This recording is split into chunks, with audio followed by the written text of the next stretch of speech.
तो हेलो बच्चों party, welcome back to STVG and this is Sandeep भैया।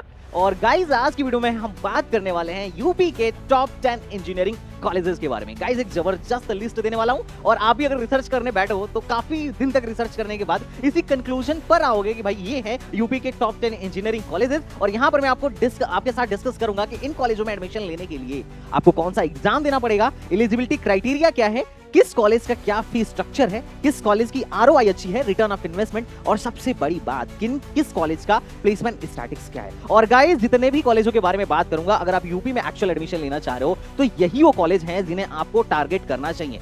वो इसमें से बहुत सारे कॉलेज बहुत पॉपुलर हैं, बहुत सारे कॉलेज के बारे में आप जानते भी होंगे, लेकिन बहुत सारे कॉलेज ऐसे भी हैं जिनके बारे में आपको कुछ भी नहीं पता होगा। और आज पहली बार मेरी वीडियो के माध्यम से शायद आप जानोगे, और आप यकीन नहीं मानोगे, बहुत सारे कॉलेज ऐसे हैं जो बड़ी लो रैंक तक एडमिशन दे देते हैं। तो चलो भाई शुरू करते हैं आज के इस अपने वीडियो को, and you will get everything. अगर आप यूपी में एडमिशन लेना चाह रहे हो तो यूपी में बेस्ट गवर्नमेंट इंजीनियरिंग कॉलेजेस कौन कौन से हैं, आइए मेरे साथ और देखते हैं।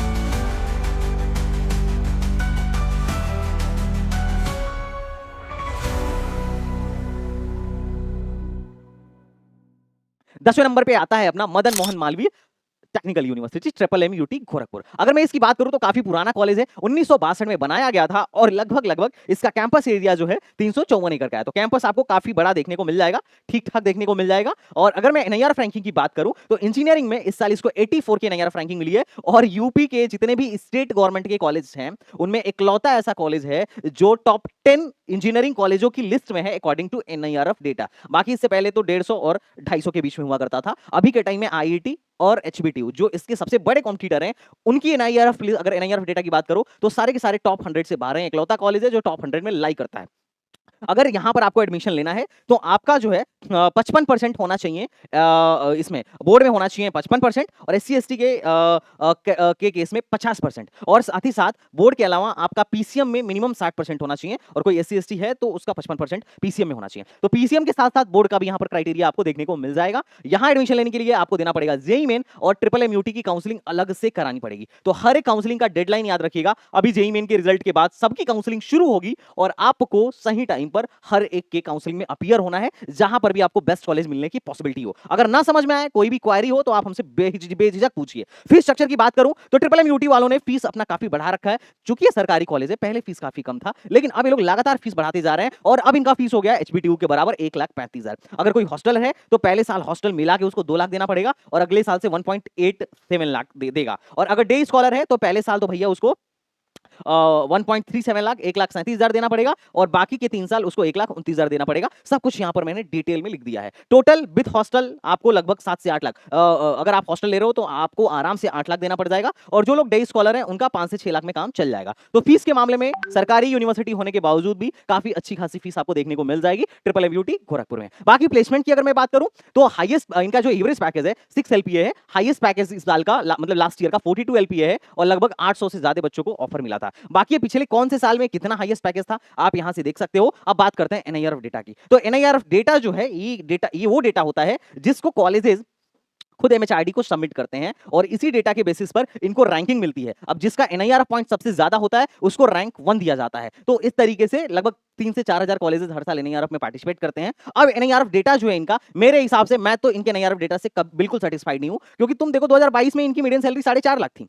2024 में लोग बोल रहे हैं कि हमारा एवरेज पैकेज 6 लाख है, और 2024 का एनआईआरएफ डेटा बोल रहा है कि इनकी मीडियन सैलरी 13 लाख हो गई, जबकि पिछले साल 2023 के एनआईआरएफ डेटा में भी इन लोगों ने अपनी मीडियन सैलरी 13 लाख दिखाई थी। अब ये लोग क्या घपलाबाजी कर रहे हैं कि क्या कर रहे हैं, आई डोंट नो। मुझे अब मैं इस पे ज्यादा टिप्पणी नहीं करूंगा, समझ ही रहे हो। लेकिन इनका एनआईआरएफ डेटा, इनके एनआईआरएफ डेटा को देख के अगर आप यहां एडमिशन ले रहे हो तो मैं बोलूंगा भैया ऐसा मत करो। आप पहले क्या करना, यहां के सीनियर से बात करो, and you will get the idea कि भाई कैसा है, क्योंकि कॉलेज एवरेज पैकेज खुद कम बता रहा है, आधा से भी कम बता रहा है, और एनआईआरएफ डेटा मीडियन सैलरी काफी हाई बता रहा है। बाकी परसेंटेज प्लेसमेंट आप देख सकते हो, 2022 में मात्र एनआईआरएफ डेटा के अनुसार 56% बच्चे प्लेस्ड हुए थे, और इसके बाद 77% 2023 में और 80% 2024 में प्लेस्ड हुए हैं। बाकी अगर आपको यहां एडमिशन लेना हो तो ये मैं आपको कट ऑफ दिखा रहा हूं नॉर्मल राउंड का। नॉर्मल राउंड के बाद यहां पर स्पॉट राउंड भी होता है। स्पॉट में काफी लो रैंक तक एडमिशन हो जाता है। अगर किसी बंदे की रैंक 2 से 4 लाख के बीच में है और स्पॉट में अगर वो ट्राई करता है तो भी संभावना है कि उसका एडमिशन हो जाए। बाकी CSC last year general candidate के लिए 64,000 पे बंद हो गई थी। बाहर वालों के लिए, अदर स्टेट वालों के लिए 1 लाख रैंक तक एडमिशन हुआ था, और ओबीसी में सीएससी 84,000 रैंक तक मिला था, और ईडब्ल्यूएस 77,000 रैंक तक मिला था। बाकी रेस्ट ऑफ द ब्रांचेस का कट ऑफ आपके सामने है। अब बात करते हैं नेक्स्ट कॉलेज की, दैट इज आरजीआईपीटी अमेठी। वैसे तो अगर आप मुझसे पूछो पर्सनली तो मैं तो बोलूंगा कि प्लेसमेंट को सिर्फ हटा दिया जाए, तो ये कॉलेज बाकी आगे आने वाले कॉलेजों से भी अच्छा है in terms of research, in terms of faculty, in terms of facility. IIT की टक्कर का कॉलेज है भाई केमिकल और पेट्रोलियम के लिए। तो this is one of the good college, but चूंकि प्लेसमेंट स्टैटिक्स यहाँ पर कंप्यूटर साइंस पहले नहीं था, इलेक्ट्रॉनिक्स पहले नहीं थी, ये सब अभी स्टार्ट हुआ आई थिंक 2020 की बात है, तो 2019-20 के बाद से सारी चीजें स्टार्ट हुई हैं यहाँ। तो यहाँ पर बाकी के ब्रांचेस काफी नहीं है, इसीलिए चूंकि प्लेसमेंट स्टैटिक्स थोड़ा सा अप टू मार्क मेरे को नहीं दिखा, दैट्स व्हाई मैंने अपने उसमें इसको थोड़ा सा पीछे रखा है। अब जो मैंने ऑर्डर बनाया है, ये ऐसे कोई ऑफिशियल ऑर्डर नहीं है, ये मेरा पॉइंट ऑफ व्यू है और मैं उसके हिसाब से बनाया हूँ। आगे आने वाले टाइम में आरजीआईपीटी आपको काफी आगे देखने को मिल जाएगा, ठीक है, जिस तरीके से इसका ग्रोथ है। अब जनरली अभी जो करंट में प्लेसमेंट का सिनेरियो चल रहा है और आरओआई के टर्म्स में अगर अपन बात करें, तो उसी के बिहाफ पे मैंने आपको ये ऑर्डर दिया है, सो दैट क्योंकि अल्टीमेटली भैया हमें चाहिए प्लेसमेंट, 2 पैसा कम लो 2 पैसा ज्यादा लो, डजंट मैटर, बट प्लेसमेंट तगड़ा होना चाहिए, परसेंटेज प्लेसमेंट बढ़िया होना चाहिए, मीडियम सैलरी एवरेज सैलरी भी आपके कॉलेज की अच्छी होनी चाहिए, सिंपल। अब मैं रिसर्च के लिए no doubt this is one of the good college. अगर मैं बात करूं तो आरजीआईपीटी 2008 में एस्टैब्लिश की गई थी और इसका कैंपस एरिया 47 एकड़ का है और ये अमेठी में है। इसका एक और कैंपस है बेंगलुरु में, जो खासकर सीएससी वालों बच्चों के लिए है, फाइनल ईयर में उन बच्चों को बेंगलुरु भेज दिया जाता है। अब अगर मैं बात करूं एनआईआरएफ रैंकिंग की, तो एनआईआरएफ रैंकिंग पहले तो काफी लो थी, अब तो काफी सुधर गई है, 79 और 80। 2024 में इनकी एनआईआरएफ रैंकिंग हो गई है 80। अगर आपको यहाँ एडमिशन लेना हो तो 2 तरीका है एडमिशन का, पहला जेई एडवांस। हमारे टाइम में तो सिर्फ यहाँ जेई एडवांस वालों के ही एडमिशन होते थे, आईआईटी जो क्लियर करता था उसी का एडमिशन होता था, पर बाद में शॉर्टेज पड़ने लगी क्योंकि जो बच्चा आईआईटी क्लियर कर रहा है उसके पास और भी ज्यादा बेटर ऑप्शन थे, तो सारे बच्चे कम ही पहुंच पाते थे इधर। तो इसकी वजह से इन लोगों ने बोला कि जो जेई एडवांस के बाद से सीटें बच जाएंगी वो हम जेई मेन के मार्क्स पे भी भरेंगे। तो अगर आप जेई एडवांस के थ्रू एडमिशन लेना चाह रहे हो तो आपके बोर्ड में 70-60% है तो भी काम चल जाएंगे, लेकिन अगर आप जेई मेन के थ्रू एडमिशन लेना चाह रहे हो तो 80% भी अगर आपके बोर्ड में जो होने चाहिए, सॉरी, आपका जो एग्रीगेट होना चाहिए वो 80% होना चाहिए। तो यहां पर दोनों तरीके से एडमिशन होता है, पहले एडवांस वालों को मौका दिया जाता है, फिर मेंस वालों को मौका दिया जाता है, पर टेंशन मत लो, बहुत ही लो रैंक तक एडमिशन होता है। मैं फीस की बात करूं तो आरजीआईपीटी की fees no doubt government institution होने के बावजूद भी महंगी है। अब कई लोग बोलेंगे यार फीस तो आईआईटीज की भी महंगी है, नो डाउट फीस आईआईटीज की महंगी है, बट वहां पर क्या है कि वहां पर रिलायबिलिटी है आपके लिए, वहां पर आपके लिए चीजें बड़ा आसान है। अगर आपके पेरेंट्स की इनकम 1 लाख से कम है तो पूरा का पूरा ट्यूशन फीस माफ हो जाता है सीधे सीधे। अगर आपके पेरेंट्स की इनकम 5 लाख से कम है तो आपका 2/3 ऑफ ट्यूशन फीस माफ हो जाता है। लेकिन इस कॉलेज में ऐसा आपको देखने को नहीं मिलेगा कि हर बच्चे का फीस माफ होता जा रहा है, लेकिन आईआईटीज में हो जाता है, एनआईटीज में हो जाता है, इसीलिए बहुत गरीब का बच्चा भी वहां जाके आराम से पढ़ सकता है, सिर्फ मेहनत करने की जरूरत होती है। बाकी आपको अगर यहां जाके पढ़ाई करनी है तो लगभग 12 से 13 लाख फीस आपको टोटल मोटा मोटी देखने को मिल जाएगा। बाकी फीस स्ट्रक्चर मैंने यहाँ पर डिटेल में डाल दिया है। तो बात कर लेते हैं आरजीआईपीटी के प्लेसमेंट स्टैटिस्टिक्स की। तो 2023 में आप देख सकते हो कि केमिकल इंजीनियरिंग का एवरेज पैकेज 9.6 एलपीए था और पेट्रोकेमिकल का एवरेज पैकेज 11 एलपीए था। अब 2024 में इनका पहला बैच कंप्यूटर साइंस और इलेक्ट्रॉनिक्स का पास हुआ है, जिसमें आप देख सकते हो कि ये डेटा है हाईएस्ट पैकेज का, लोवेस्ट पैकेज का, मीडियम सैलरी का। तो आप एक बार एक चीज थोड़ा सा गौर करोगे ना, तो नंबर ऑफ परसेंटेज प्लेसमेंट काफी कम है, कुछ गिन चुन के काफी कम बच्चे यहाँ पे अभी तक प्लेस्ड हो पाए, मतलब आप काउंटिंग कर सकते हो। तो आप यहाँ पर देखो लोवेस्ट 4.5 लाख और आपका यहाँ पर क्या है, दैट इज द हाईएस्ट, ये है हाईएस्ट और मीडियम। तो आप कंप्यूटर इंजीनियरिंग का देखो, लोवेस्ट 4.5 लाख, हाईएस्ट 10 लाख और आपका मीडियम 9 लाख और एवरेज 8.15 लाख। तो इतना ज्यादा सेटिस्फैक्टरी आपको कंप्यूटर साइंस और इलेक्ट्रॉनिक्स में थोड़ा सा नहीं देखने को मिलेगा, क्योंकि नंबर अब देखो इलेक्ट्रॉनिक्स में यार 1 2 3 4 5 अभी तक 5 लोगों का ही हुआ है, जिसमें से ये जो 2 लोग थे इनका ऑफ कैंपस था। तो ये चीज है थोड़ा सा प्लेसमेंट वैसे कि अभी तक इन्होंने जो अभी डेटा डाला है 8/8/2024 का है कि इनका ग्रेजुएटिंग बैच जो है still in progress like that, लेकिन फिर भी परसेंटेज प्लेसमेंट के मामले में आपको थोड़ा सा कहीं ना कहीं इस कॉलेज में लैक मिलेगा और यही रीजन था कि मैंने थोड़ा सा इसको अभी के लिए पीछे रखा है इन टर्म्स ऑफ आरओआई, क्योंकि अच्छा खासा पैसा लग रहा है। तो एनआईआरएफ डेटा के अनुसार भी यहाँ पर मात्र 2024 में 52% ही बच्चे यहाँ से प्लेस्ड हो पाए थे, जो कि क्वाइट लेस। हाँ, जब केमिकल और पेट्रोलियम था, जब सिर्फ 2 ब्रांच थे, तो परसेंटेज प्लेसमेंट थोड़ा सा आपको अच्छा देखने को मिल जाएगा, बट अभी ओवरऑल यही चल रहा है। नेक्स्ट बात करते हैं इसके कट ऑफ के बारे में। तो देखो यार, यहाँ सबसे पहले ये राउंड 1 का एक बेसिक डेटा दिखा रहा हूँ, बाकी तो ये लोग अपना प्रॉपर डेटा आउट नहीं करते हैं, लेकिन चूंकि हम लोग हर साल अपने बच्चों का एडमिशन कराते हैं इस कॉलेज में, तो एक अच्छा खासा आइडिया रहता है कि किस रैंक तक एडमिशन हो जाएगा। लेकिन अभी आप मान के चलो, ये राउंड 1 का मैं डेटा दिखा रहा हूँ, अब आप मान के चलो कि जो बच्चा जेई एडवांस क्लियर भी कर ले रहा ना, चाहे उसकी 22,000 26,000 27,000 लास्ट रैंक ही क्यों ना आ रही हो, अगर वो यहाँ अप्लाई करेगा तो मान के चलो उसका यहाँ एडमिशन हो जाएगा। तो पहली बात, एडवांस वालों का तो मामला बन जाएगा। मेंस वालों में पहले राउंड का लगभग डेटा इसी के आसपास गया था। बाकी के राउंड्स में कई बार ऐसा होता है कि इनकी सीटें नहीं भर रही होती, तो spot round, specially spot round तक के लोग कराते हैं और उसमें लो रैंक तक एडमिशन हो जाता है, 2-2.5 लाख रैंक तक भी एडमिशन होने की संभावना है। तो जो बच्चा 90 परसेंटाइल प्लस है उसका मान के चलो यहाँ पे आराम से एडमिशन हो जाएगा। जिनका 85 परसेंटाइल प्लस है उनका भी एडमिशन होने की बहुत हाई पॉसिबिलिटी है। अब इनके कुछ ब्रांचेस हैं जिसमें अभी जैसे इन्होंने petroleum engineering with specialization in petroleum geoscience, chemical engineering with specialization in renewable energy. तो इन्होंने पेट्रोकेमिकल एंड पॉलीमर इंजीनियरिंग में कुछ स्पेशलाइजेशन स्टार्ट किया, जिसमें अभी नंबर ऑफ कैंडिडेट्स काफी कम आपको देखने को मिलेंगे कि बच्चा थोड़ा सा कम इंटरेस्ट ले रहा है। तो ये चीज है कि कुछ कुछ स्पेशलाइजेशन की सीटें भी खाली रह जाती हैं, जिसको स्पॉट राउंड या स्पेशल स्पॉट राउंड में भरना पड़ता है। ओके, तो एडमिशन मिलने की पॉसिबिलिटी काफी हाई है और कॉलेज अच्छा है, इंफ्रास्ट्रक्चर भी अच्छा है और लैब फैसिलिटी वगैरह भी काफी अच्छी है। बात करते हैं नेक्स्ट कॉलेज, 8वें नंबर के कॉलेज की। बहुत ही पॉपुलर कॉलेज है, एकेटीयू का नंबर 1 कॉलेज है। एकेटीयू के अंदर अभी 700 के आसपास कॉलेजेस हैं, सरकारी प्राइवेट मिला के। उसमें से सबसे बेस्ट इंजीनियरिंग कॉलेज है आईआईटी लखनऊ। अगर आईआईटी लखनऊ की बात करूं तो 100 एकड़ का कैंपस है, एस्टैब्लिश इसको 1948 में किया गया था।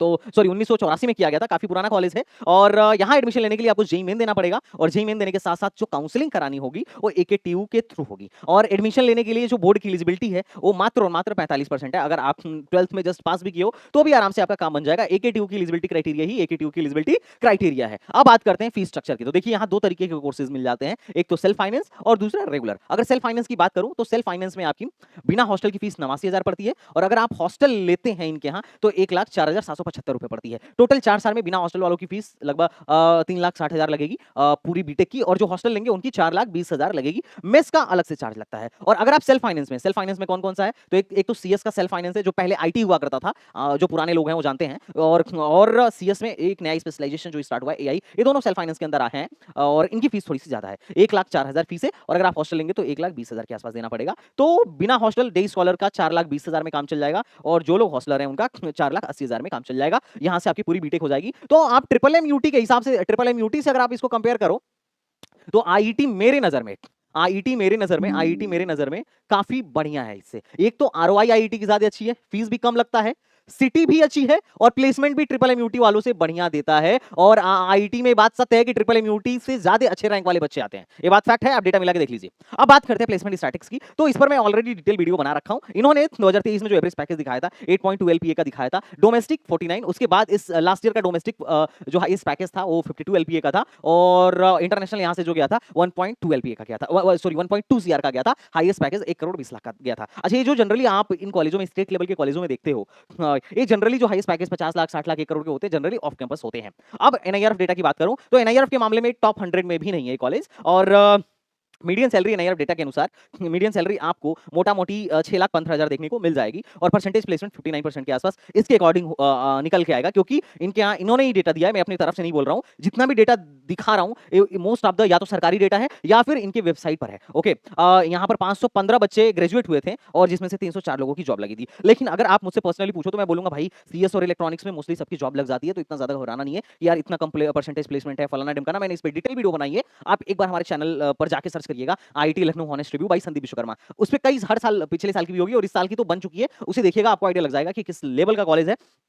अब बात करता हूं कट ऑफ की। तो देखो कट ऑफ पहले एक जमाना था 2021 में, आप देखो राउंड 4 में 28,000 पे कंप्यूटर साइंस बंद हो गई थी, और जबकि 2023 में 40,000 रैंक तक एडमिशन दिया और 2024 में भी लगभग 40,000 रैंक तक एडमिशन दिया। तो मोटा मोटी ऐसा है कि पहले की तुलना में अब लो रैंक तक एडमिशन हो रहा है आईआईटी लखनऊ में, और आप ये कट ऑफ देख सकते हो। बाकी अगर आप मोटा मोटी आप ऐसा समझो कि अगर आपको जस्ट एंट्री भी मारना हो आज के टाइम में यहाँ पे सिविल इंजीनियरिंग और केमिकल इंजीनियरिंग में, क्योंकि यही सबसे लो रैंक पर भरता है सिविल और केमिकल, अगर आपको सिविल और केमिकल में भी जाना हो तो मोटा मोटी जनरल कैंडिडेट को 1 लाख के अंदर रैंक लेके आना पड़ेगा। लेकिन एक ट्रिक भी है, हैक भी है कि इनके स्पॉट राउंड में, एकेटीयू के स्पॉट राउंड में आईआईटी लखनऊ जैसा कॉलेज कई बार ऐसा होता है कि 2-2 3-3 लाख रैंक तक एडमिशन दे देता है। तो ये एक हैक है जो बच्चों को जनरली नहीं पता होता है कि स्पॉट राउंड की काउंसलिंग कैसे होती है। तो मैं बोलता हूं कि काउंसलिंग सावधानी से करना। अगर आप काउंसलिंग करना जानते हो ना, तो थोड़ा बहुत मार्क्स कम भी आया तो भी आप बेहतर कॉलेज में पहुंचोगे, लेकिन आपको आना चाहिए।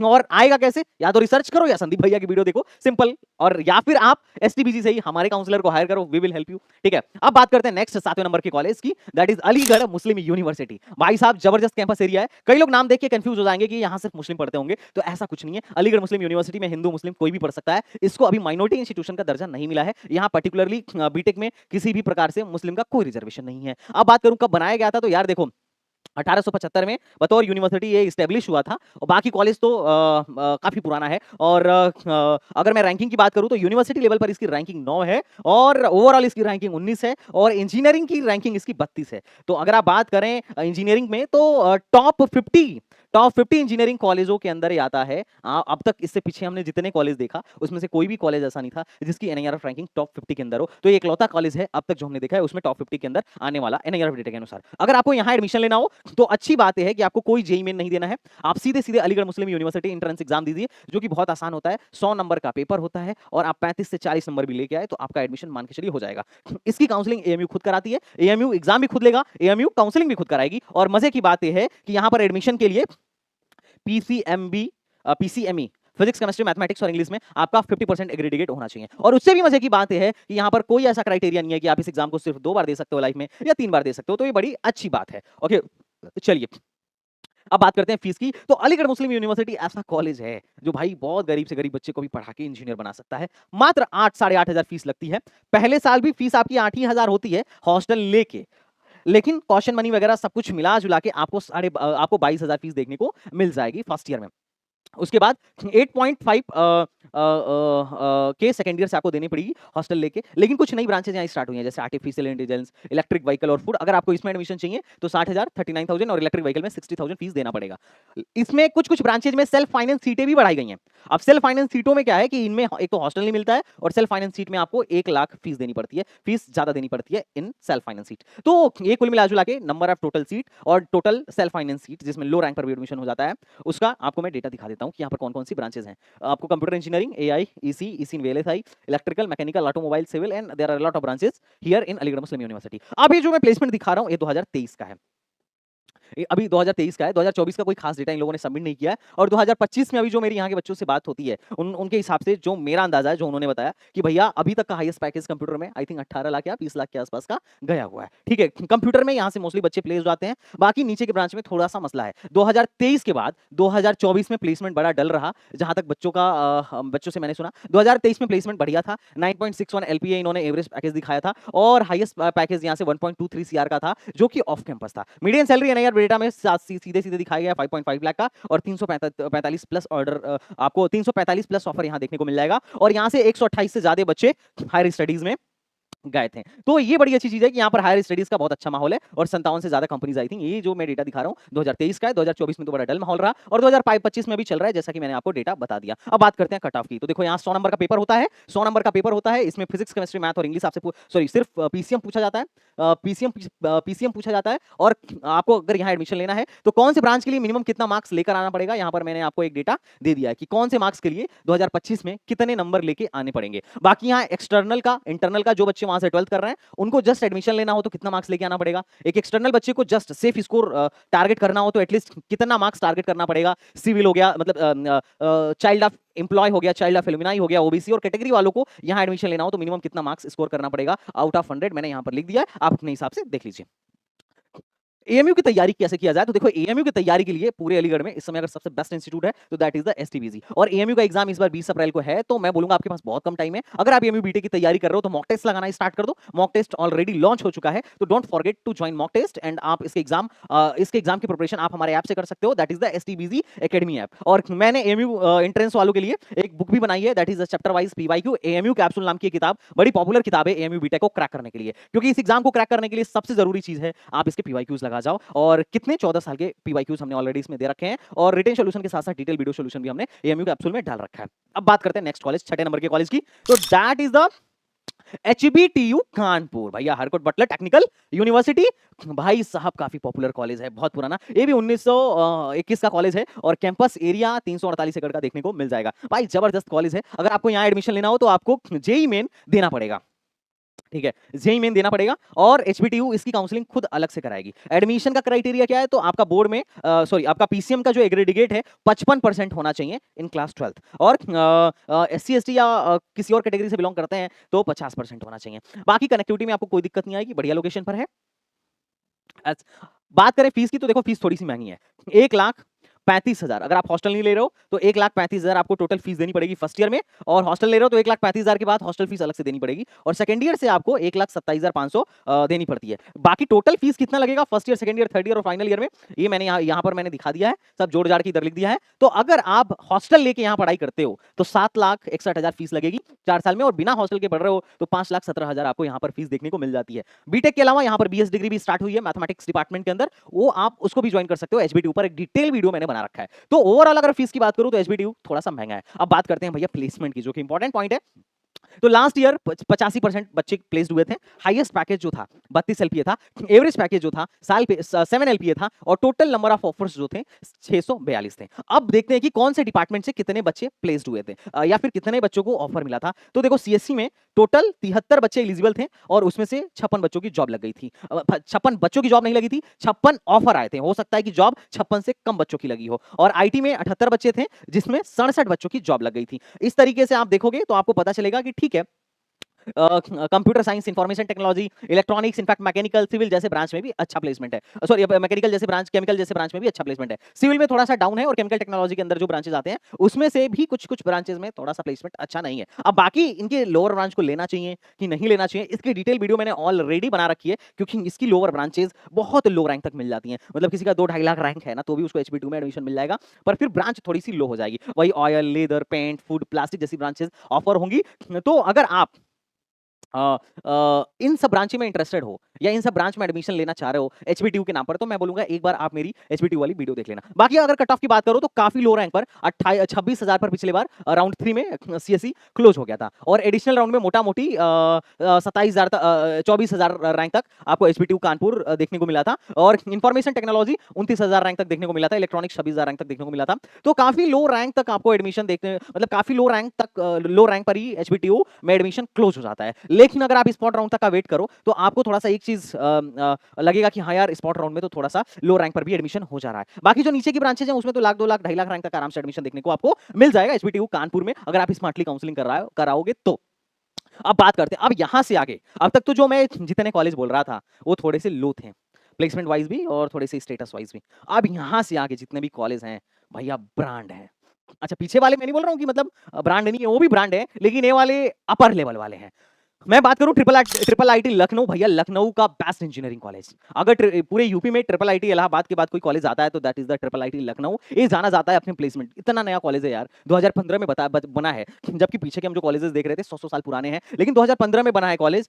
इसको मतलब मैं तुम्हें क्या बताऊं, इसके किसी भी ब्रांच को एनबीए ने ग्रेजुएट नहीं किया है, बट फिर भी यहां जाने के लिए मारामारी है। अगर मैं कैंपस एरिया की बात करूं तो 50 एकड़ का इसका कैंपस एरिया है। कनेक्टिविटी में आपको कोई दिक्कत नहीं देने वाली है, और एग्जाम यहां पर एडमिशन लेने के लिए आपको जेई मेन देना पड़ेगा और जोसा की काउंसलिंग करानी पड़ेगी, और जोसा में बैठने के लिए जो एलिजिबिलिटी है दैट इज द 75%। अब मैं बात करता हूं यहां फीस की, तो फीस थोड़ी महंगी पड़ेगी क्योंकि ये पीपीपी मॉडल पे काम करता है, पब्लिक प्राइवेट पार्टनरशिपिंग मॉडल पे काम करता है। तो जो भी ट्रिपल आईटीज पीपीपी मॉडल पे काम करती हैं उन सारी ट्रिपल आईटीज की फीस आपको हाई फाई देखने को मिल जाएगा। लेकिन आप अगर यहां से पढ़ना चाह रहे हो तो मान के चलो 12 से 13 लाख आपकी फीस यहां लगने वाली है। लेकिन ये 13 लाख जो फीस है ना यार, वर्थ इट है, क्योंकि इसका रिटर्न ऑफ इन्वेस्टमेंट आरओआई ही 200% की है। अगर आपको एक कॉलेज मिल रहा है तो डेफिनेटली यू कैन चूज।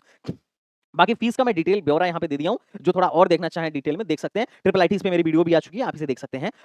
एक डेडिकेटेड वीडियो मैंने बना रखी है। अब बात करते हैं प्लेसमेंट की, जो चीज हमें आकर्षित करती है। ट्रिपल आईटी लखनऊ में बच्चा सिर्फ जा इसीलिए रहा है, that is the placement statics. और प्लेसमेंट स्टैटिक्स इनका देखो, इनका जो प्लेसमेंट है,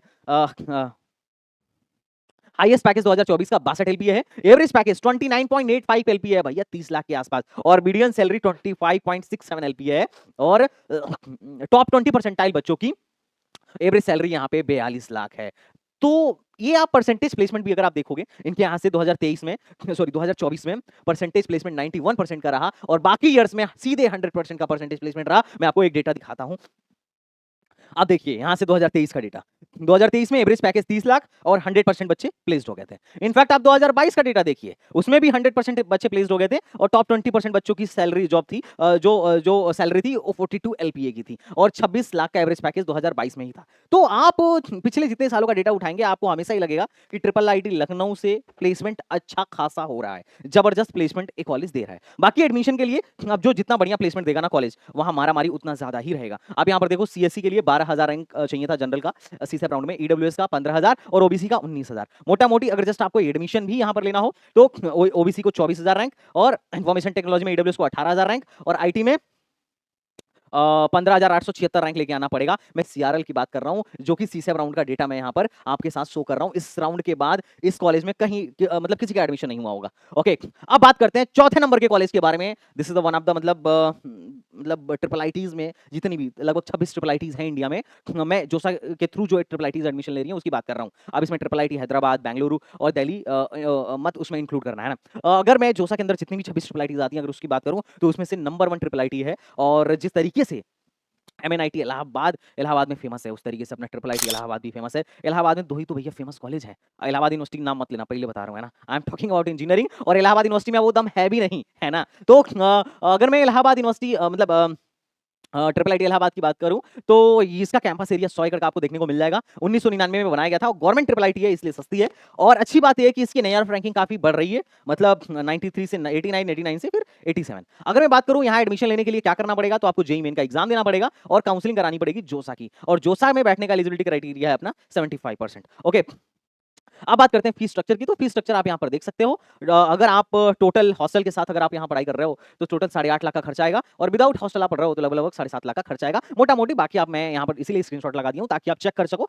और मेरे पास एक्सप्लेन करने का बहुत टाइम नहीं है क्योंकि 10 कॉलेज कम टाइम में अपने को कवर करने हैं, और इंपॉर्टेंट इन्फॉर्मेशन छूटनी भी नहीं चाहिए। क्योंकि देखो यार, आपको फील होना चाहिए कि सर ने अगर ये ऑर्डर बताया तो किस बेसिस पर बताया, किस बिहार पे बताया, और आप इस रिसर्च को देख के समझ सको कि आपके लिए बेस्ट कॉलेज कौन सा है। ओके, अब बात करते हैं प्लेसमेंट स्टैटिस्टिक्स की। कॉलेज में जाने से पहले प्लेसमेंट अच्छे से वेरीफाई करना बहुत जरूरी है। अब अगर मैं प्लेसमेंट स्टैटिस्टिक्स की बात करूं तो इन्होंने तो बहुत अपने वेबसाइट पे बहुत कुछ दे रखा है, पर मैं आपको ओरिजिनल डेटा दिखाता हूं। ठीक है, पहले देखते हैं कि यहां जाने के लिए किस रैंक मतलब रैंक क्या होनी चाहिए आपकी। तो अगर आप देखो, सीएससी तो इसमें है नहीं, इंफॉर्मेशन टेक्नोलॉजी और इसी ही है, और इंफॉर्मेशन टेक्नोलॉजी में भी आईटी विद बिजनेस है।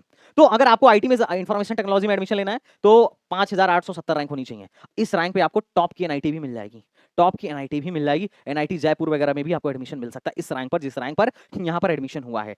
आईटी विद बिजनेस 6192 पे बंद हुई थी सीसब राउंड में, और इसी जो है 92,000 रैंक तक एडमिशन दी थी। मतलब 9200 रैंक पे इसी बंद हो गया था। यहाँ का इलेक्ट्रॉनिक्स भी फेमस है, ध्यान रखिएगा। ईडब्ल्यूएस की बात करूं तो इस रैंक तक एडमिशन हुआ था, ओबीसी की बात करूं तो इस रैंक तक एडमिशन हुआ था, ईसी, आईटी और आईटी विद बिजनेस में। तो आप कट ऑफ देखो, इसकी कट ऑफ टॉप की एनआईटी से कंपेयर करने लायक है।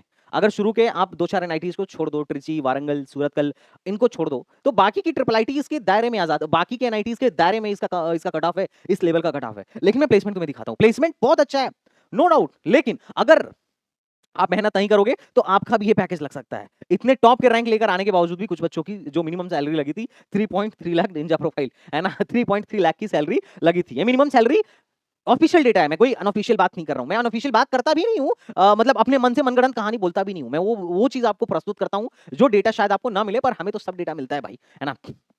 मैक्सिमम सैलरी जो इनके यहाँ गई थी, आईटी में 83 की गई थी, और आईटी विद बिजनेस में 1 सीआर की गई थी, और इसी में 83 लाख की गई थी। और मीडियम सैलरी जो इन्फॉर्मेशन टेक्नोलॉजी में 21 लाख की है, और क्या बोलते हैं, आईटी विद बिजनेस में 18 लाख की है, और इसी में 15 लाख की है। तो आप यहाँ पर देख सकते हो कि इनका प्लेसमेंट स्टैटिक्स वगैरह कैसा है, किस तरीके का है। ओके बच्चा पार्टी, अब बात करते हैं परसेंटेज प्लेसमेंट की। तो 2024 के डेटा के अनुसार इनके हम एनआईआरएफ डेटा की बात करें तो 2024 का जो डेटा बोल रहा है कि 2024 में इनके यहाँ 428 बच्चे थे, जिसमें से 348 बच्चे प्लेस्ड हो गए और 83 बच्चे हायर स्टडीज के लिए चले गए। तो और मीडियम सैलरी इनकी जो रही थी वो लगभग 18 लाख मतलब 18.5 लाख की रही थी। 81% बच्चे प्लेस्ड हुए थे। लेकिन इसके जस्ट पहले वाला डेटा देखो, पिछले साल 2023 में इनकी मीडियम सैलरी 30 लाख की रही थी और 9 बच्चे हायर स्टडीज के लिए गए थे, 96% प्लेसमेंट था। और उससे एक साल और पहले की डेटा देखो तो 28 लाख की मीडियम सैलरी थी और 98% प्लेसमेंट था। तो प्लेसमेंट थोड़ा सा घटा है पिछले 2 सालों की तुलना में ट्रिपल आईटी इलाहाबाद की, बट फिर भी रैंकिंग के मामले में आगे है, कोई दिक्कत नहीं है। अगर आपको ट्रिपल आईटी इलाहाबाद और ग्वालियर, जबलपुर और लखनऊ में से एक कोई चूज करना पड़े तो मैं हमेशा बोलूंगा आप नंबर 1 पे इलाहाबाद चूज करिए। अब बात करती हैं यूपी के सबसे मशहूर कॉलेज के बारे में, मशहूर इंजीनियरिंग कॉलेज के बारे में। आईआईटी के बाद अगर लोग किसी का नाम लेते हैं तो मोतीलाल नेहरू का नाम लेते हैं, और अपने पिताजी के नाम पे पहले प्रधानमंत्री पंडित जवाहरलाल नेहरू ने इसको बनवाया और एज अ आरईसी इसको as a regional engineering college बनाया गया था। बाद में इसको एनआईटी का दर्जा दे दिया गया और इसको बनाया गया था 1961 में। 222 एकड़ का कैंपस है और एनआईआरएफ इसकी घट रही है, लगातार घट रही है, 47 से 49, 49 से 60। तो काफी डाउन गया है एनआईआरएफ में, लेकिन प्लेसमेंट में डाउन नहीं गया है, टेंशन मतलब प्लेसमेंट में अभी भी अप है। अगर आपको यहाँ एडमिशन लेना हो तो आपको जेईई मेन देना पड़ेगा और जोसा की काउंसलिंग करानी पड़ेगी, और अगर जोसा के बाद सीटें बचती हैं तो आप सीसैट में भी बैठ सकते हो, सीसैट में भी बैठ सकते हो, और एलिजिबिलिटी क्राइटेरिया है बोर्ड में 75% की। ओके, अब बात करते हैं फीस स्ट्रक्चर की। तो एनआईटी आईआईटी में तो फीस की टेंशन ही मत लेना, जो लोग गरीब हैं उनसे वैसे भी आईआईटीज एनआईटीज वाले फीस लेते नहीं है। बाकी मैंने अपने हिसाब से लिख दिया है ताकि तुम्हें एक आइडिया रहे कि कितना पर एनम का फीस लगने वाला है। बाकी ये सब कुछ मैंने यहाँ पर लिखा हुआ है, देख लो। हमें तो इंटरेस्ट है भैया प्लेसमेंट में कि एमएनआईटी इलाहाबाद वाले प्लेसमेंट कराते कैसा है। तो आओ प्लेसमेंट स्टैटिस्टिक्स के बारे में थोड़ा सा जानकारी लेते हैं कि किस तरीके से एमएनआईटी इलाहाबाद का प्लेसमेंट है। एक साल की बात नहीं बोल रहा हूं, तुम हर साल का प्लेसमेंट उठा के देखना। Computer science 87% placement, average salary 28 lakh का और मैक्सिमम सैलरी 71 लाख का। Electronics 88% placement, average salary 20 lakh का और मैक्सिमम सैलरी 71 लाख का, जो सबसे लो ब्रांच है। दो ही है, बायोटेक और pi, production and industrial engineering. Biotech में भी 73% बच्चे प्लेस्ड हो गए थे और 10 लाख की एवरेज सैलरी, और पीआई में भी 8.56 की एवरेज सैलरी। ओवरऑल अगर बीटेक की बात करूं तो 90% पिछले साल का प्लेसमेंट रेट था, 19 लाख एवरेज सैलरी बनी थी, मैक्सिमम 71 गया था, और मिनिमम जो पैकेज लगा था 4.8 लगा था, उसके नीचे किसी का नहीं लगा था, और मीडियन सैलरी 13.5 लाख की थी। तो आप देखो, सिर्फ एक साल की नहीं, हर साल का प्लेसमेंट उठा के देखो। पिछले साल तो आई थिंक 1 करोड़ के आसपास गया था, 1 करोड़ 35 लाख गया था कंप्यूटर साइंस का। तो काफी बढ़िया प्लेसमेंट रहता है भाई। बेझिझक चूज करना हो, एमएनआईटी जाना हो, बेझिझक जाओ। जबरदस्त कॉलेज लाइफ तो नहीं बोलूंगा कि बहुत बढ़िया सिटी है, जबरदस्त कॉलेज लाइफ मेट्रो सिटी वाली मिलेगी, लग्जरियस, ऐसा नहीं है, लेकिन प्लेसमेंट लग्जरियस जरूर मिलेगा। बात करते हैं प्लेसमेंट स्टैटिस्टिक्स की। तो एनआईआरएफ डेटा के अनुसार 2024 में इनके यहाँ से मीडियन सैलरी 12 लाख की थी और 92.1% का परसेंटेज प्लेसमेंट था। कितने बच्चे थे, कितने प्लेस्ड हुए, क्या मीडियन सैलरी थी, कितने लोग हायर स्टडीज करने गए थे और कितने लोगों का क्या परसेंटेज प्लेसमेंट था, इसका डेटा मैंने यहाँ पर आपको दिखा दिया है। तो अब बात करते हैं किस रैंक तक एडमिशन होता है। तो कंप्यूटर साइंस 5943 रैंक तक कंप्यूटर साइंस बंद हो गया था होम स्टेट का, और अदर स्टेट वालों को तो 41,000 पर ही बंद कर दिया गया था। तो एनआईटीज में ध्यान रखिएगा कि 50% सीट जो होती है होम स्टेट की होती है, और बाकी के 50% सीट पे अदर स्टेट वाले भी एडमिशन लेते हैं। तो ये डेटा है, एक कट ऑफ है। अगर last admission as a general category आपको लेनी हो तो बायोटेक्नोलॉजी में होम स्टेट को जो एडमिशन मिला था 34,000 पे मिला था, और अदर स्टेट को जो मिला था वो 35,000 पे मिला था।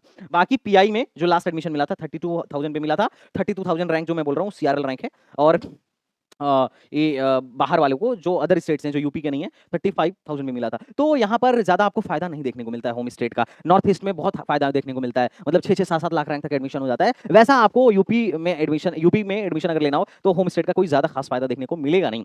अब बात करते हैं नंबर 2 के कॉलेज का, one of my favourite institute, that was IIT BHU. मैं भैया बनारस रहा हूं, और जबरदस्त लाइफ है मेरे जैसे लोगों के लिए, है ना, जो थोड़े से स्पिरिचुअल हैं, भोले बाबा से कनेक्टेड है, उनके लिए तो जबरदस्त यहाँ पर माहौल देखने को मिलेगा। और भाई काशी की बात ही अलग है। लेकिन चलो हम बात करते हैं इस कॉलेज के बारे में। तो देखो, पहले आईआईटी नहीं था, यूनिवर्सिटी का पार्ट था, बाद में आईआईटी बन गया, और इसको एस्टैब्लिश किया गया था 1919 में। कैंपस एरिया भाई बीएचयू का बहुत बड़ा है, 1300 एकड़ का लग्जरियस कैंपस, ग्रीन कैंपस, अंदर बाबा विश्वनाथ का मंदिर, सब कुछ है। तुम्हें घूमना हो, टहलना हो, मजे करना हो, एंजॉय करना हो, सब कुछ यहाँ देखने को तुम्हें मिल जाएगा। और प्लेसमेंट तो भैया मिलेगा ही मिलेगा। इंजीनियरिंग में रैंकिंग इसकी 10 है, पहले 15 था, अब बढ़ के 10 हो गया है। बाकी अगर आपको यहाँ एडमिशन लेना हो तो आपको पहले जेईई मेन क्लियर करना पड़ेगा, जेईई मेन क्लियर करने के बाद आपको फिर जेईई एडवांस क्लियर करना पड़ेगा, जे एडवांस क्लियर करने के बाद फिर जोसा की काउंसलिंग में बैठिए, और काउंसलिंग में बैठने का बोर्ड का एलिजिबिलिटी क्राइटेरिया आपको पता ही है, 75% for general, OBC and EWS candidate.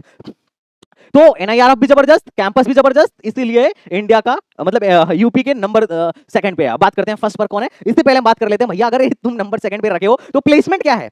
Placement से पहले बात करते हैं फीस की। तो मैं ऑलरेडी तुम्हें बोल चुका हूं, आईआईटीज में, एनआईटीज में फीस का कोई लोचा नहीं है, गरीब लोगों से तो फीस लेते ही नहीं है। तो फीस बाकी तुम देख लो, बाकी ज्यादा एक्सप्लेन करने की जरूरत नहीं है। एक्सप्लेन करने की जरूरत क्या है, तो एक्सप्लेन मैं करूंगा प्लेसमेंट, क्योंकि देखो आईआईटी में और बाकी कॉलेज में क्या फर्क है, यहां से तुम्हें समझ में आएगा कि आईआईटी क्या प्लेसमेंट देता है और बाकी कॉलेज जो ट्रिपल आईटीज और एनआईटीज थे वो क्या प्लेसमेंट दे रहे थे। ठीक है, तो ये डेटा ऑफिशियल डेटा है, और इसी ये शायद तुम्हें दिख नहीं रहा होगा, आगे मैंने लिख दिया है, वो अभी दिख जाएगा। अब थोड़ा सा एनआईआरएफ डेटा देखो, सरकारी आंकड़ा जो सबका देख रहे थे। सरकारी आंकड़े में इनके यहाँ से लास्ट ईयर 2024 में 1073 बच्चे ग्रेजुएट हुए थे, जिसमें से 996 लोगों की जॉब लगी, और मीडियन सैलरी क्या थी, 20 लाख। हायर स्टडीज के लिए पीएचडी करने लगभग या एमटेक करने 75 लोग गए होंगे, और परसेंटेज प्लेसमेंट 92%। जबकि बड़ी लो ब्रांचेज हैं भाई, फार्मास्यूटिकल जैसी ब्रांचेज यहां पर आपको देखने को मिल जाएंगी, फिर भी 92% का प्लेसमेंट रेशियो। अब मैं आपको दिखाता हूं किस ब्रांच में क्या प्लेसमेंट स्टैटिस्टिक्स रहा। देखो यहां पर फार्मास्यूटिकल हो गया, माइनिंग हो गया, मेटलर्जी हो गया, और सेरेमिक हो गया। बड़े लो रैंक तक मिल जाते हैं। कई बार बच्चों का डाउट रहता है कि इनको लेना चाहिए या नहीं लेना चाहिए, तो तुम डेटा देखो, डेटा सेरेमिक में हाईएस्ट पैकेज 51 एलपीए का गया था, मिनिमम 5 लाख का गया था। कई लोग सोचेंगे आईआईटीज में भी 5 लाख की जॉब लगती है, तो हाँ भाई लगती है यार। अरे मैं तो गुवाहाटी में हूँ, मैं तो सामने से देख रहा हूँ कि लोग यहाँ पे भी एलएनटी में 6 बजे जाते हैं। मेरे ही आईआईटी छोड़ो, मेरे कई कलीग्स, मेरे कई सीनियर बहुत सारे आईआईटीज में मैं देखता हूँ कि लगती है। ऐसा नहीं सोच सकते कि नहीं लगती है। जो जितना ज्यादा मेहनत करेगा उसका उतना अच्छा प्लेसमेंट, जो जितना बेकार मेहनत करेगा, जो जितना ज्यादा निठल्ला घूमेगा उसका उतना मतलब जो जितना ज्यादा मेहनत करेगा उसका उतना बढ़िया प्लेसमेंट, और जो जितना ज्यादा निठल्ला घूमेगा कॉलेज में उसका उतना बेकार प्लेसमेंट। कई लोग तो आईआईटी में भी ऐसे होते हैं जिनकी जॉब ही नहीं लगती, कोशिश करते हैं, वो बाद में बोल सकते हैं कि यार मेरे को एंटरप्रेन्योरशिप में इंटरेस्टेड था, कुछ अपना करना था, इसीलिए शायद हो नहीं लिया। लेकिन रियलिटी देखोगे तो पता चलेगा बैक लगी हुई थी, कॉलेज वाले अलाउ ही नहीं कर रहे थे प्लेसमेंट में बैठने के लिए। तो ऐसे भी लोग तुम्हें देखने को मिल जाएंगे जो बाद में हवाबाजी करेंगे डिग्री लेने के बाद से, है ना। 4 की जगह 4.5 साल में डिग्री क्लियर किया, या फिर चौथे साल में जाके बैक निकाल रहे हैं, कोई कंपनी नहीं बैठने दे रही है। तो there are a lot of situation in IITs also, ठीक है। सेरेमिक में एवरेज पैकेज 17.5 मतलब 17 लाख का देखने को मिल जाएगा, मीडियन 11 देखने को मिल जाएगा, और 42% बच्चे मात्र यहां से सेरेमिक में प्लेस्ड हुए थे। मेटलर्जी और माइनिंग में देख सकते हो, फार्मास्यूटिकल में भी 43% बच्चे ही प्लेस्ड हुए थे टिल जिस डेट तक का इन्होंने हमें डेटा दिया था, उस डेट के हिसाब से मैं बता रहा हूं, है ना। 2024 का ही डेटा है। बाकी बात करते हैं कंप्यूटर साइंस में, तो कंप्यूटर साइंस में हाईएस्ट गया था 1.68 सीआर, और मिनिमम 10 लाख। 10 लाख से नीचे तो कंप्यूटर साइंस में किसी की लगी ही नहीं भाई। Average salary 34 lakh, medium salary 34 lakh, और परसेंटेज प्लेसमेंट 89। इलेक्ट्रॉनिक्स में 90% का प्लेसमेंट, सॉरी 90 हाईएस्ट, और मिनिमम 6.25 का प्लेस पैकेज जो लगा था 6.25 लाख का लगा था, और एवरेज जो पैकेज है 27 लाख का लगा था। तो इस तरीके का पैकेज तो किसी एनआईटी आईआईटी मतलब किसी एनआईटी ट्रिपल आईटी में दम ही नहीं है देने का। समझ रहे हो कि नहीं समझ रहे हो, है ना। और बाकी यहाँ लैब मतलब लैब की फैसिलिटी, रिसर्च फैसिलिटी, यहाँ के प्रोफेसर और यहाँ की कॉलेज लाइफ, यार आईआईटी की कॉलेज लाइफ सच में बहुत कूल कॉलेज लाइफ है। आके कभी देखना, ठीक है। अब बात करते हैं जो 5 साल के कोर्सेज हैं, तो 5 साल के कोर्सेज का भी मैंने डेटा यहाँ पर लिख दिया है, बाकी तुम अपने कन्वीनियंट के हिसाब से देख लो। अब बात करते हैं आईआईटी बीएचयू की कट ऑफ की, तो भाई बड़ी लो रैंक तक एडमिशन होता है। 1071 पर जनरल कैंडिडेट के लिए कंप्यूटर साइंस बंद हो गई थी। यहाँ पे जो सबसे लो रैंक पे एडमिशन होता है फार्मास्यूटिकल इंजीनियरिंग एंड टेक्नोलॉजी में 13,000 रैंक तक एडमिशन देखने को मिल जाएगा। और जो 5 साल के कोर्सेज हैं फार्मास्यूटिकल में, उसमें 14,000 रैंक तक एडमिशन आपको देखने को मिल गया था। बायोकेमिकल में 12,000 रैंक तक देखने को एडमिशन मिल जाएगा। तो ये मैं जेईई एडवांस की रैंक बता रहा हूँ, सीआरएल। तो आपको काफी लो रैंक तक यहाँ पे एडमिशन देखने को मिल जाएगा लो ब्रांचेस में, पर आपको कंप्यूटर इलेक्ट्रॉनिक्स जैसी टॉप की ब्रांचेस चाहिए तो आपको भैया one of the creamy student बनना पड़ेगा इंडिया का। आपको अगर बीएचयू में भी एडमिशन चाहिए, तो लोग बोलते हैं सेकंड जनरेशन की आईआईटी है, पर सेकंड जनरेशन की आईआईटी में घुसने के लिए भी आपको बहुत मेहनत करना पड़ेगा अच्छे ब्रांच से। अब बात करते हैं number 1 college of UP, that is the IIT Kanpur, और मैं तुम्हें इसकी प्लेसमेंट का डेटा दिखाऊंगा ना, शॉक्ड हो जाओगे, है ना। चलो देखते हैं प्लेसमेंट का डेटा एंड ऑल। बाकी सब बताने की मुझे नहीं लगता कोई जरूरत है, मतलब क्या नहीं है यार इनके कैंपस में, जबरदस्त कैंपस बना हुआ है इनका। एस्टैब्लिश इनको 19 इस कॉलेज को 1959 में किया गया था, और 1055 एकड़ का कैंपस है, और एनआईआरएफ में चौथे रैंकिंग पर आता है, और ओवरऑल भी 5वें रैंकिंग पर आता है। वही जेईई मेन, जेईई एडवांस आपको देना पड़ेगा यहाँ एडमिशन के लिए। फीस की चिंता मत करो, आईआईटीज एंड आईआईटी में गरीब लोग से फीस लेंगे ही नहीं, ठीक है। अब बात करते हैं, ये डेटा जो हम तुम्हें दिखा रहे हैं शायद इंटरनेट पे या इनके ऑफिशियल वेबसाइट पे तुम्हें देखने को ना मिले, है ना, बट ये देखो और बताओ कि कैसा प्लेसमेंट देख के लगा, है ना। पहले एनआईआरएफ डेटा की बात कर लेते हैं। एनआईआरएफ डेटा के अनुसार इनकी मीडियन सैलरी जो है 19,40,000 है, और 1033 बच्चे थे जो ग्रेजुएट हुए थे 2024 में, जिसमें से 754 लोगों की जॉब लगी थी, और हायर स्टडीज के लिए 263 बच्चे गए थे, और परसेंटेज प्लेसमेंट अगर इस हिसाब से देखें तो बनता है मात्र 66.5% का। अब ये है प्लेसमेंट। पहले सीएससी से शुभारंभ करते हैं। 121 बच्चे रजिस्टर किए थे, 116 की जॉब लग गई, 95% का प्लेसमेंट, एवरेज सैलरी 52 लाख, आधा करोड़ से ज्यादा पार कर गया इनकी एवरेज सैलरी, आधा करोड़। ऐसे ही आईआईटी कानपुर नहीं है, बच्चे जाने के लिए जान इसीलिए थोड़ी दे रहे हैं, यहाँ बच्चों की एवरेज सैलरी आधे करोड़ की लगती है। मतलब क्लास की जो एवरेज सैलरी सीएससी की वो है 52 लाख। सोच रहे हो, ये तुम्हारे कॉलेज का हाईएस्ट पैकेज होता है, वो भी कभी कभार लग जाता है, साल में 2-4 साल में एक आध का लग गया तो लग गया, यहाँ तो लगभग का लग जाता है एवरेज, समझ रहे हो। और median salary 40 lakh, median salary 40 lakh का मतलब है कि 116 का तुम मोटा मोटी आधा कर लो 54, मान लो 58 बच्चे ऐसे होंगे जिनकी सैलरी 40 लाख से ज्यादा की लगी होगी। 50% जनता 40 लाख से ज्यादा पर प्लेस्ड हुई है, और 50% जनता 40 लाख से कम पे प्लेस्ड हुई है। ये डेटा है असली। और इसके अलावा इलेक्ट्रिकल में देखो 163 में से 139 बच्चे प्लेस्ड हो गए, 85% का प्लेसमेंट। और इलेक्ट्रिकल में भी यहाँ पर एवरेज सैलरी 27 लाख की थी, और मीडियन सैलरी 23 लाख की, मीडियन सैलरी आपको 23 लाख की देखने को मिल गई थी। लेकिन जो 5 साल के कोर्सेज होते हैं ना, उसमें जैसे बीएस में आपको chemistry, earth sciences, economics, mathematics and scientific computing, और इन स्टैटिस्टिक्स एंड डेटा साइंस में आपको थोड़ा सा ऐसा देखने को मिलेगा कि मतलब उतना अप टू डेट प्लेसमेंट नहीं है जितना कि मतलब जितना शानदार इन ब्रांचेस में है, बट मतलब फिर भी आपको ठीक ठाक प्लेसमेंट देखने को मिल जाएगा। अब बात करते हैं कट ऑफ की। ये देखो कट ऑफ, आपको यहाँ कंप्यूटर साइंस में एडमिशन चाहिए ना, कहाँ गए कंप्यूटर साइंस, हाँ, कंप्यूटर साइंस में अगर आपको एडमिशन चाहिए तो आपकी रैंक 252 रैंक के अंदर होनी चाहिए। लास्ट ईयर जोसा राउंड 5 में 252 गया था। 5वें राउंड का जो मैं कटा बता रहा हूँ जनरल कैटेगरी का 252 गया था। मतलब किनको यहां जाने का मौका मिला था?